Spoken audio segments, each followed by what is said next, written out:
Marlo Anderson from the National Day Calendar joins us every morning to help us celebrate the day. And today we're celebrating National Cat Herders Day. This day celebrates the challenge of managing highly independent entities, whether they're employees or house pets. December 15th is National Cat Herders Day. We highlight the experience of Mark Twain, one of America's greatest humorists, who was famously obsessed with cats, often owning up to 19 at a time.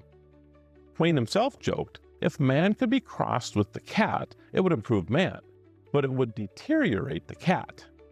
His home life was a loving example of the chaos inherent in managing a large group of independent felines.